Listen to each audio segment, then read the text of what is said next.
After 20 years of building together through dust, deadlines, and damn good ideas, Pace and Adam invite you to join them for honest conversations about the home building world.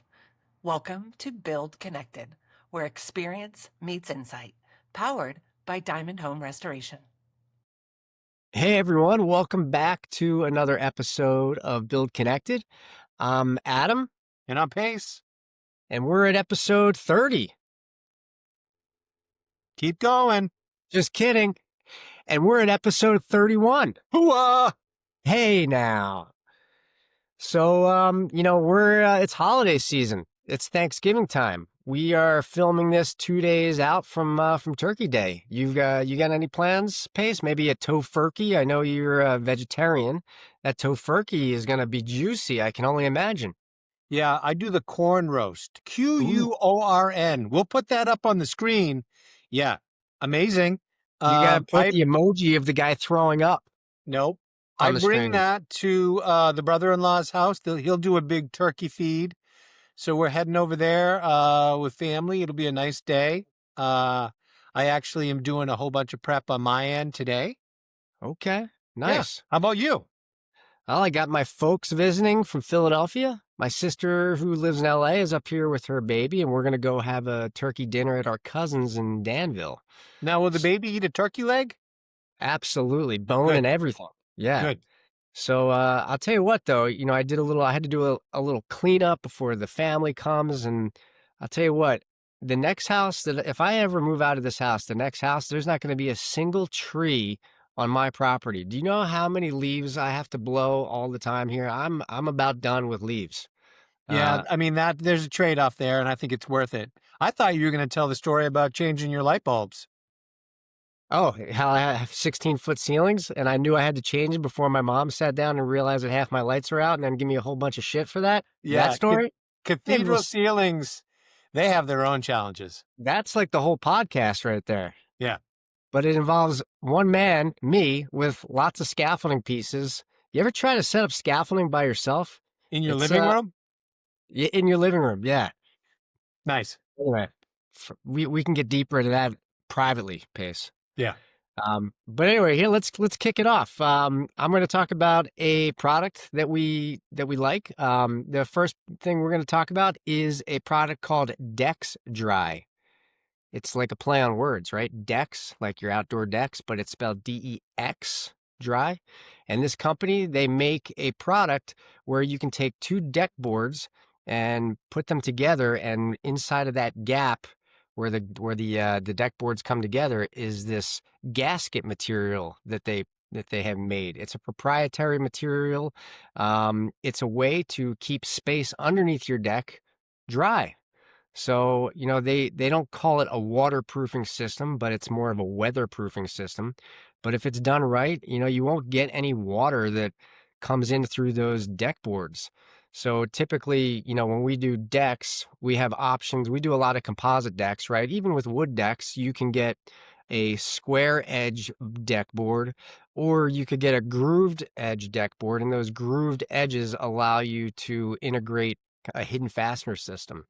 So instead of using the hidden fastener system, you can use this Dex Dry material, and it fills it. It's basically the shape of a plus sign. It comes in rolls, and you insert it into the groove of the deck board, and then you can press the next board against it, and then you can put a gutter at the end of this decking system. Great way to keep some space dry if you want to entertain and not have to worry about weather. Yeah, that's where you're typically throwing your ping pong table. Like when you got an outside patio in the deck above and you want to keep dry during those big ping pong tournaments that you throw. Like this is a great solution for that. That's right. Dexdry.com, I believe, is the website if you want to check it out. I think it's an upgrade from the, a couple of previous solutions that were out there that were more of like a shower curtain under your deck that channeled water down into a gutter system. Like we played with that. I wasn't the. Oh, you played with a shower curtain under your deck? Tell me more. Well, this must be a did. story. I'm being like a little silly with the shower curtain, but like a drainage sheet almost that rests between the joists and takes the water to the gutter. I think that Gotcha. this gasketing system is a lot cleaner, just a better solution. Yeah. Anyway, check it out if you're looking for that dry area solution underneath your deck, and it's a good option. Yeah, it's a nice Um, one.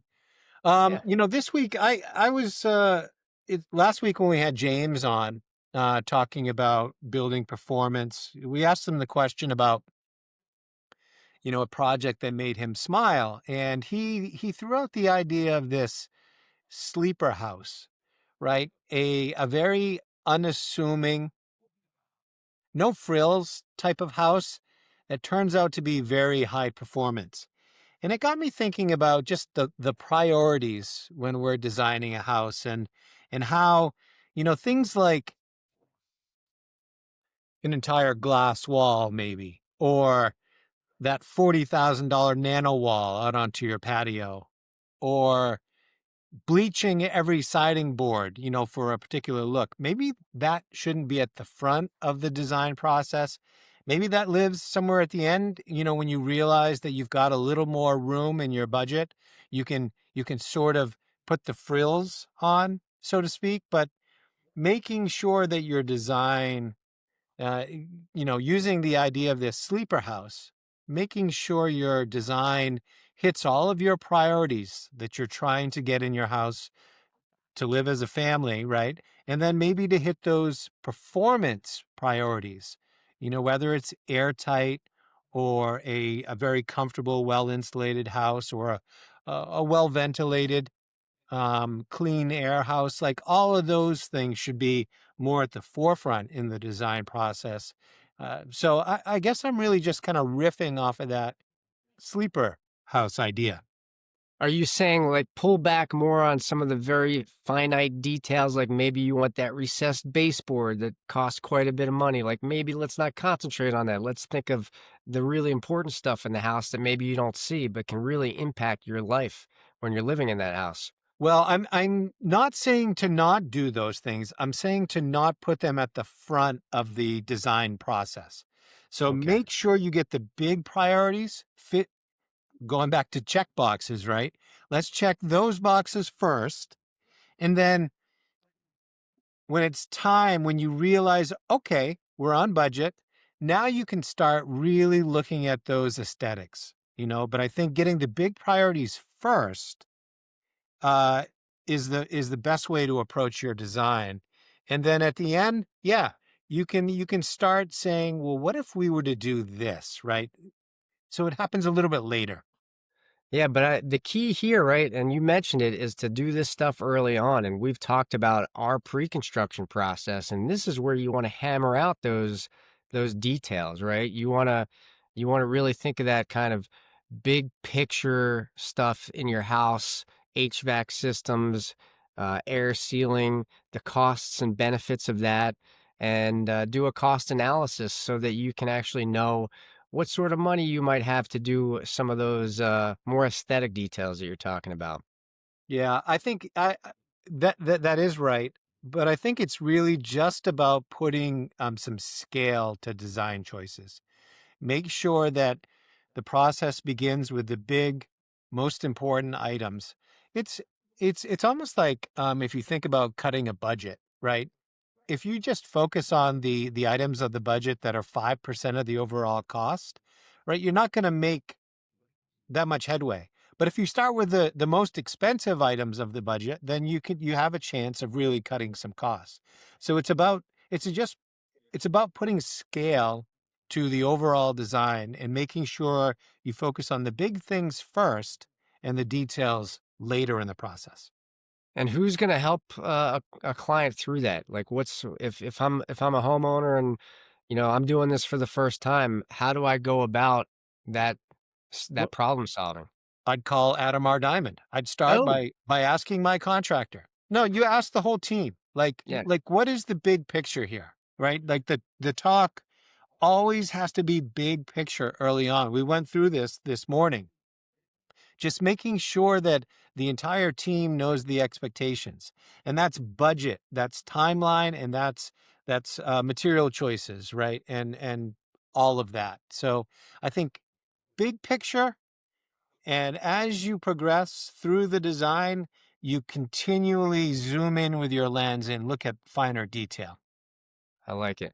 Nice. All right. Let's switch gears. Let's dive into interesting things on a project. We've talked a bit about a project that we are working on where there's been, a lot of demolition that has exposed some rot and some unforeseen things. And when I say that, we knew going into this project that there was going to be quite a bit of damage behind the walls based on the way the house has been performing over the last couple of years. But I think the moral of this story is, sometimes you peel back expecting to see something bad, and sometimes you peel back and you find something good. And we kind of just went through this. We're getting to the final phase of kind of peeling open a few things, and we found an area that had some damage, and we thought we were going to have to go back pretty far, but we really didn't. We went back not too far, and we found some great framing that was in some great shape, better shape than we expected. It was framed properly. And by coming back to that area, we were able to redo an area that was completely obliterated from piss poor, construction back in the day. It looked like a conglomerate of three different jobs that happened in one little room almost. But in any case, sometimes you discover some good when you think you're going to find bad, and you never know until you know. Glass half full type situation, right? Like sometimes you find good and sometimes you find less bad, which is, sometimes less bad is really good. Uh, potato, potato. Yeah, it's interesting in this case because we had prepared, had a talk with the homeowner about what we expected to find, and we had done sort of a broad estimate, I guess you'd call it, for a change order. And working through it, uncovering it all, it turned out to be much less. So, I mean, from a homeowner's perspective, you look at that as a savings in a funny way. I think that as a homeowner, you find these things. You're maybe presented a change order, you prepare mentally for it, and then for it to come out the other side and it's actually a bit less. It is a glass half full type situation. Yeah, it's tough. This is the tough part too about being a contractor, right? Is when you're kind of walking that fine line of budget and reality. And there's been a bunch of change orders due to uncovering unforeseen things and presenting the bad. It's always it's not fun, but it's important. So being able to uncover stuff where there's good, ooh, that always feels good to present something a little nicer. It sure does. I mean, you and I, we're both homeowners, right? And we both do a lot of work on our places. Like I've been faced with this so many times when I've undertaken a remodel, and like these unexpected costs come up, and you play these. Speaking for myself here, mental gymnastics of how to justify expenses. You really search, on different ways maybe to come up with some money to pay for it. That's the entire battle when you're going through a remodel. Is just getting comfortable with the budget, right? And all of the extras, like all of the unknowns, like you're continually resetting sort of expectations and making peace with the choices you're making. It's such an ongoing exercise as a homeowner.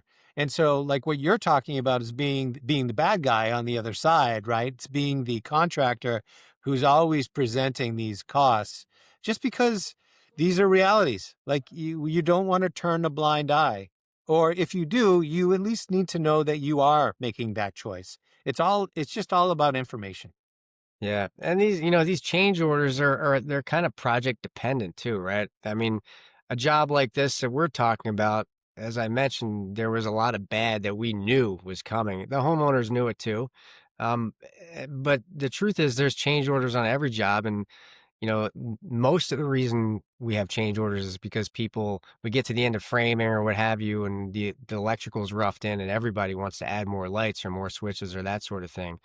You know, the unforeseen stuff, sure, that comes up, but it's not quite as typical as we're seeing on this particular job. But like I said, kind of project dependent. I'm switching gears a little bit about, you know, finding good versus bad, and kind of getting into the change order discussion a little bit now, because they And do kind of that's intertwine. fine though, right? I Yeah. mean, they're all so tied together. Like to me, it makes me think about a home inspection, right? Like and home maintenance, which we've talked about before. Like the longer you wait on maintenance, the higher the chance of these unforeseen problems. And that's what a home inspection, when you buy a home, that's what it's doing. It's saying, you know what? There are all these problems that you should be aware of. The day that you decide to do work, or, the ultimate life of the house is going to be impacted by all of these problems. And so that's why you get that home inspection, just to say, this is the condition of your house. Yeah, and I mean, the problems that we're talking about on this particular scenario are problems like water intrusion, right? I mean, this house had leaks coming in from the kitchen ceiling for years. We're not talking about like, you know, you didn't change your air filter in your furnace for 1 year, and that we're not talking that kind of maintenance. And sure, you want to keep up with that kind of stuff, but these are kind of major things that if you don't deal with these quickly, they are just going to pile up into bad. Yeah. And number one on that list, like, let's just take fire as its own thing. So, like, making sure your electrical is in good order and your dryer vents are clean and your chimney is clean. Let's just slide those off to the side. Once you get beyond like the risk of fire, that bulk water situation that's led to this damage is by far the number one problem. Yeah. Yep. Okay. All right. Well, I'm getting hungry already. I'm training my stomach for turkey. You're training your stomach for tofurkey. It's not Um, tofurkey. whatever you want to call it. It's like wet cardboard. Okay. I understand the people out there don't care, but I do. Um, yeah, you got to stretch it out before you have the big meal. You got to stretch it out.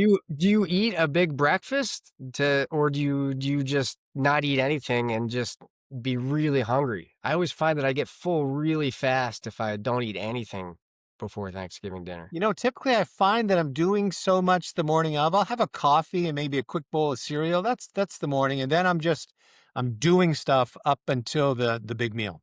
And is the big like what's the perfect time for you? Is this like a 3 o'clock in the afternoon turkey dinner, or is this like a 6 o'clock turkey dinner? For me, 3 o'clock is Tofurkey. perfect. Sorry? For me, 3 o'clock is perfect, but it never works out that way. It's always 5, 6. Okay.